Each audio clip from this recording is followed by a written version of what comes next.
bottom row all the way to the right. It's this one right here that says auto. Yep. When you hit that, a red light will pop on above it, and it just turns this into like an accelerator pedal. Like Yep. the more you start stepping on it, the quicker you start moving. Same with the reverse. And you can still use the hand throttle to like set your low idle. It'll never drop below that if you set it there. Or if you want to use it like the old school way, where it's just, you know, the regular throttle. It's just that guy right up here. The other one, like this turn dial here, controls how quick you come to a stop when you start taking your foot off the pedal. If you had it all the way to the left like that, that's what we call a long rollout. You know, you come kind of cruising right to like a slow stop. If you're in tighter spots like the short rollout there, I mean, that'll really stop that thing pretty quick. You know, I find most people, you leave them right in the center. Of course, you get the brakes over on the left, you know, just to stop you most of the time. Yep. And then really, all this top row here is cruise control. Yep. I don't know how much of an application you have for cruise control. None. Well, it's just like a car, right? You're going to hit that one to set it. You know, you turn that one on to activate it. That's to set it, and then you can actually plus or minus, just like a car afterwards. You can hit the button to either speed up or slow down. But that's the big one everybody loves right there. Bottom row all the way to the right. And what is this auto? I think I looked it up, but I don't remember. Auto is load match. So that's right. Yep. Load match I'm not as familiar with, but basically what it comes down to is if all of a sudden the machine came under like a really sudden like power draw or something like that, it'll pump the throttle up to keep it from stalling. Yep, that's right. That's right. And of course, if you have speed match, which is like the auto throttle there on, you don't have to worry about that. And then the one right in the middle, you're going to use even less often. That's a really specific application where basically you have this pedal where you want it, like where you want your top speed to be, and you press that. Then you could put this thing right to the floor. You never go past the speed that you set. Gotcha. The only guys that really use that is like vegetable guys spraying produce and stuff, where they just want to be, you know, for doing loader work, you never use it. And when he pranks me. Right. Yeah. Pretty much. Right? Cool. But you know, beyond that, key switch is right there. This is everything for the loader, up and down, and then curl the forks or the bucket in and out. You're gonna have tilt steering. Yeah. You know, the seat's adjustable forward and back, and that made it so I could drive it. Sure. Because I'm short. And seat cover. Seat cover on it. That's Cool. awesome. And then we got, right now you guys don't have anything off the rear PTO, but if you ever add something, that's the switch that turns that on. So you don't have to worry about that for now. Right. Yep. This guy here, black lever, raises and lowers that hitch right there. Yep. And then, Trying to get me. Right. Over on the left, I'll show you. Switch sides. Let's see. You got your two brakes. Yep. You can either keep them locked together like that or flip it and they'll be independent.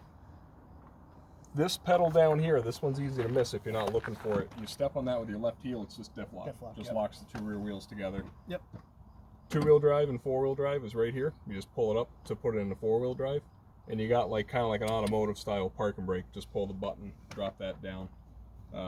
Over here on the back, this shifter here is for just your range. You know, A range is going to be your slowest. B is where you're going to be most of the time, and then C is just transporting it. You know, especially with the auto throttle, C range is really nice now. The old ones used to be kind of sluggish taking off. Now you get moving pretty good. Cool. Nice. Pretty excited. And also, I talked to Rob a little bit about it, but do you know anything about, like, one thing would be wheel spacers? Yep. Can you put that on here or not? We used to be able to get them from Deere. I can check in with Rob and see. I know a couple of years ago at least they had it. It's been a while since I've kind of looked for them, but we can check and see. I don't need it right now, Yep. but the biggest reason why I put spacers is for chains. Sure. Yeah. I don't know if I need them, Yeah. but I know. I mean, as you can see, I mean, they're right in there to kind of keep you from throwing mud all over yourself. Right. So So- that's why I'm worried about. Yeah, I'll mention that to Rob when I talk to him. We'll see if we can get you a set of chains, set of wheels. that changes the next question. I mentioned it to him.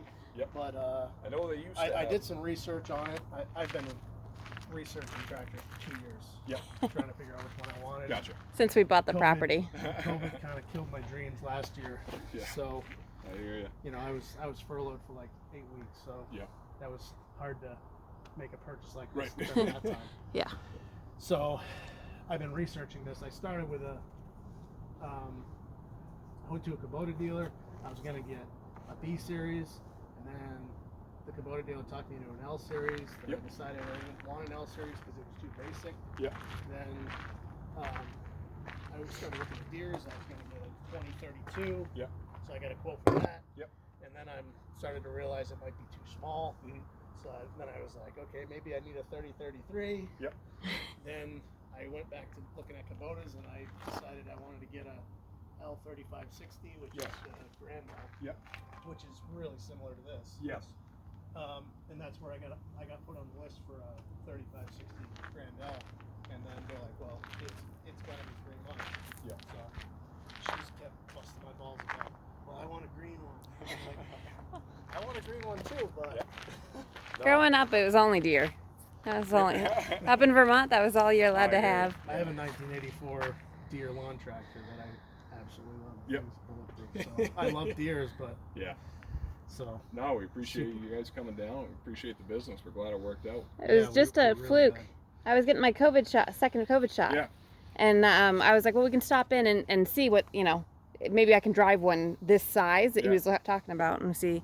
We didn't expect you to have one in stock. We were talking when I first pulled up. I mean, I remember a couple days before you guys stopped by, I think like a day before, like one of the guys took this off a truck and parked it in the lineup, and we're just like, oh, who's that here for? Like, because all we've been seeing is this retail orders. Right. And we're like, wait a minute, this is just a stock tractor? Like, it's the first one we've seen that was just for stock in like 6-7 months, so Yeah. it worked out good. Yeah, we said it was kind of meant to be. Of like any size. Yeah. Like farm tractors, lawn, like we haven't been seeing stuff coming for stock. We're sitting there like, wait, that's not for anybody.